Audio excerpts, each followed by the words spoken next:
I just finished an hour and a half session exercise of the extended Focus 12. Right now it's 21:09 p.m. and 10 degrees outside, 22 degrees inside Celsius, and right now it's new moon. What I've realized is this Focus 10 and Focus 12 states are pretty important, I guess, because without the use of binaural beats, I used to simply remain in that state and not know what state is what. I'd either fall asleep or, this feeling when you're that the body's just jolting and you come back awake by this movement of the body. And by the use of binaural beats, especially Hemi-Sync, I feel that I remain somewhere in this region of this reality, waking state awareness. Let's call it C1, like they called it in Explorer series, somewhere between C1 and phased away state. So I guess it's pretty important to remain alert and know this state.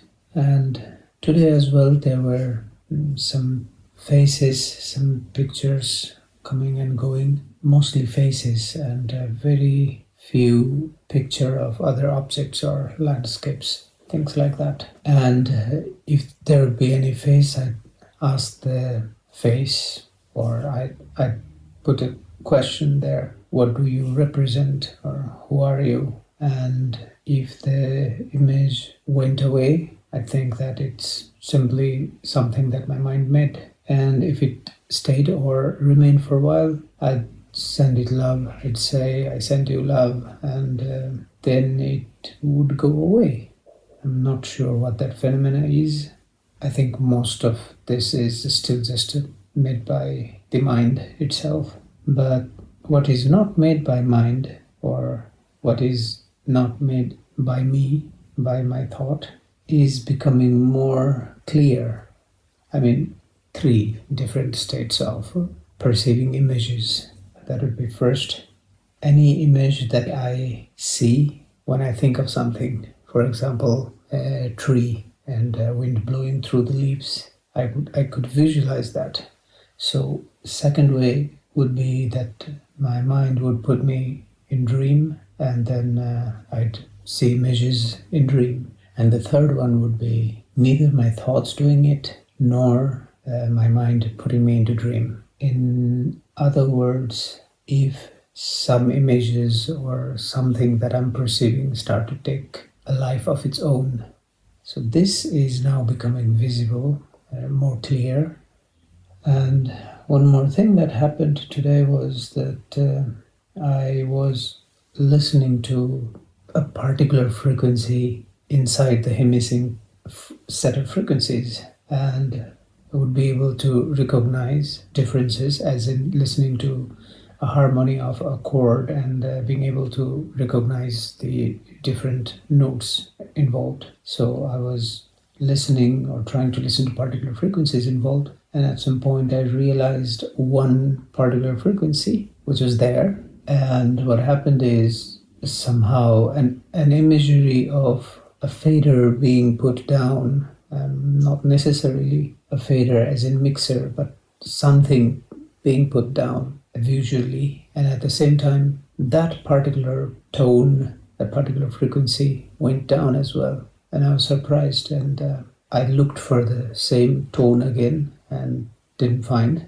Then I tried to listen to other tones in the Hemi-Sync audio. They were there, and they were not affected by this certain movement that I felt. So that was something interesting that happened. I'm starting to also find this in-between state very calm and very helpful. And there's something very soothing about this in-between state. And it's so nice to be able to distinguish between this alert, awake state and when I close my eyes and sit for a while, maybe 4 minutes or 5 minutes, and there is a shift that happens in the mind that is like a signpost that I'm entering into the hypnagogic state. And once that shift is felt, I still have control if I want to come back to the C1 state, or I want to remain and go deep into the different focus states. Anyways, that part is really soothing this transitional phase. Let's see what more this exercises will bring. And I'd also like to listen to your experiences if you have recorded it, or if you have a podcast around using gateway tapes and or your meditation experiences. I've been listening to quite a lot of different podcasts lately related to Hemi-Sync, and I've watched all the videos posted by Monroe Institute on their YouTube. It would be really nice to hear your experiences as well, and as I'm trying to read and listen and watch all the experiences around this phenomena, because I do firmly believe that meditation is the key to finding our true nature and finding solutions to a lot of problems that we humans have.